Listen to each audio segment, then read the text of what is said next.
안녕하세요. 결혼 3년 차 33살 맞벌이 부부입니다. 아이도 아직 없고요. 내년에 계획 중입니다. 저도 살면서 이런 걸로 스트레스를 받을 줄은 정말 몰랐습니다. 문제는 작년에 결혼한 제 동서입니다. 처음에는 정말 좋았습니다. 성격도 싹싹하고 부침성도 좋아서 시부모님도 많이 예뻐하셨고요. 저도 최대한 좋게 보려고 노력했습니다. 그런데 몇 번 만나고 나니까 느껴지더라고요. 이 사람이 은근히 사람을 긁는 스타일이라는 걸요. 처음 같이 밥을 먹던 날이었습니다. 언니는 무슨 일 하세요? 여기까지는 괜찮았습니다. 그런데 그 다음부터였습니다. 회사 어디예요? 연봉은요? 제가 웃으면서 대충 넘기려고 하니까 동서가 웃으면서 이렇게 말하더라고요. 아, 설마 말하기 좀 그런 수준이에요? 순간 분위기가 싸해졌습니다. 제가 그냥 넘기려니까 옆에서 시부모님이 대신 말씀하셨습니다. 얘는 한 200 정도 벌걸? 그 말을 듣자마자 동서가 피식 웃더니 고개를 끄덕이더라고요. 아, 그래서 그렇게 여유가 없으셨구나.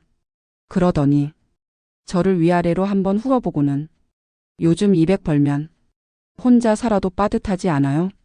그리고는 한마디 더 덧붙입니다. 아, 그래서 검소하게 사시는구나. 말은 부드럽게 하는데 그 안에 담긴 의미는 너무 뻔했습니다. 결정적으로 잔을 내려놓으면서 이렇게 말하더라고요. 저는 기본이 300은 넘거든요. 같은 여자 입장에서 조금 안타깝긴 하네요. 그때 느꼈습니다. 아, 이 사람 비교를 시작하는구나. 두 번째 만났을 때는 더 노골적이었습니다. 갑자기 저를 보면서 묻습니다. 언니 동생 그쪽 계열이라면서요? 제가 내라고 하니까 바로 이어서 말합니다. 거기 솔직히 비전 없잖아요. 요즘 그걸 직업이라고 하나?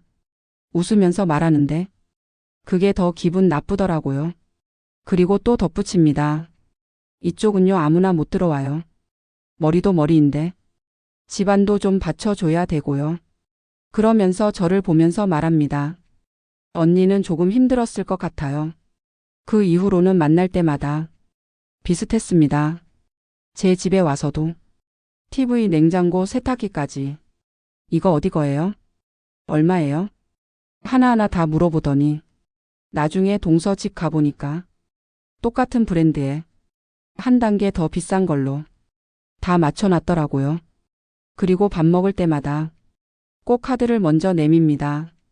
제가 내려고 하면 제가 낼게요. 그러고는 웃으면서 덧붙입니다. 언니 돈 아끼셔야죠. 월 200 벌어서 언제 모아요? 사람들 다 있는 자리에서 아무렇지 않게 말합니다. 겉으로는 배려처럼 들리지만 결국 하고 싶은 말은 하나였습니다. 내가 더 위다. 내가 더 잘났다. 그리고 너는 불쌍하다. 결정적으로 터진 건 어버이날 이야기였습니다. 제가 시부모님 여행 보내드리겠다고 하니까 동서가 웃으면서 말하더라고요. 언니, 그건 형편되는 사람이 하는 거예요. 그 말을 듣고 나니까 더 이상 참을 필요가 없겠다는 생각이 들었습니다. 그래서 주말에 집에서 식사 자리를 만들었습니다. 그리고 일부러 컴퓨터를 켜둔 채로 서재 문을 열어놨습니다. 제가 따로 정리해둔 수입 자료도 그대로 띄워놨고요. 동서가 오자마자 예상대로 집을 한번 둘러보더니 서재로 들어갔습니다. 그리고 도련님을 부르더라고요. 오빠 이것 좀 봐봐. 아까까지 계속 말 많던 사람이 갑자기 조용해지니까 오히려 더 눈에 띄더라고요. 조금 있다가 작게 들리는 목소리. 이거 뭐야? 도련님이 먼저 말했습니다. 형수님 이거 진짜예요? 그때 남편이 웃으면서 말하더라고요. 몰랐냐? 형수 자산운용사 운용 쪽이야. 작년에 성과급까지 해서 1억 5천 넘었고 요즘 성과 인정받아서 앞으로는 더 올라갈 것 같다는데. 남편이 아무렇지 않게 덧붙입니다. 그리고 처남도 이번에 잘 풀려서 대기업 들어갔잖아. 요즘 우리 집안에서 제일 잘 나가. 그 말을 듣고 나서 동서 표정이 확실하게 바뀌었습니다. 아까처럼 웃으면서 말하던 얼굴이 아니라 말을 해야 할지 말아야 할지 모르는 표정이었습니다. 입을 열었다가 다시 다물고 눈은 계속 화면만 보고 있고 저희 쪽은 제대로 보지도 못하더라고요. 그날 저녁이 되었습니다. 동서가 좀 전에 기죽은 걸 만회라도 해보려고 했는지 오늘 저녁은 제가 쏩니다. 다들 드시고 싶은 것 얘기하세요. 아주 어깨에 힘을 주고 말하는 거였어요. 그래서 제가 그냥 웃으면서 말했습니다. 그럼 아버님과 어머님이 좋아하시는 소고기 먹으러 갈까요?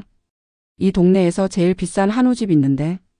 그 순간 동서가 눈을 동그랗게 뜨고 멈칫하더라고요. 그래서 제가 웃으면서 말했습니다. 왜요? 부담돼요?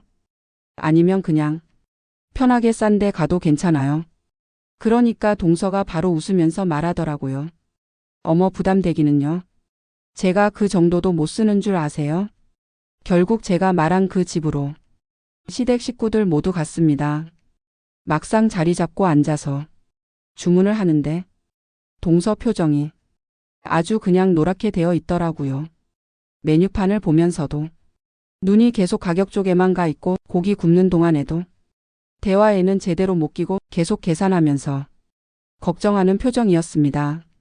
먹는 것도 편하게 먹는 게 아니라 눈치 보면서 먹는 느낌이랄까요? 젓가락을 들었다가도 괜히 한 번 더 망설이고 중간중간 계산대 쪽을 힐끔힐끔 보더라고요. 그 모습을 보고 있으니까 조금 전까지 그렇게 당당하게 말하던 사람이 저렇게 바뀌는 게 참 묘하더라고요. 식사가 끝날 때쯤 되니까 표정이 더 굳어 있었습니다. 아마 얼마 나올지 계속 계산하고 있었던 것 같았습니다. 밥을 다 먹고 나서 역시나 동서가 먼저 카드를 꺼내더라고요. 제가 계산할게요. 예전처럼 아무렇지 않게 웃으면서 말합니다. 그 순간 제가 먼저 카드를 내밀었습니다. 아니에요, 제가 할게요. 동서가 당황하면서 말합니다. 아니에요, 제가 낼게요. 그래서 저는 예전에 들었던 말 그대로 돌려줬습니다. 동서 돈도 아껴야죠. 잠깐 멈칫합니다. 그래서 한마디 더 했습니다. 월 300 벌어서 언제 모아요? 그 순간 동서 표정이 확실하게 굳었습니다. 말을 하려다가 그대로 멈추더라고요. 그래서 저는 그냥 웃으면서 덧붙였습니다. 이럴 땐 형편되는 사람이 하는 거예요. 이번에는 동서가 아무 말도 못합니다.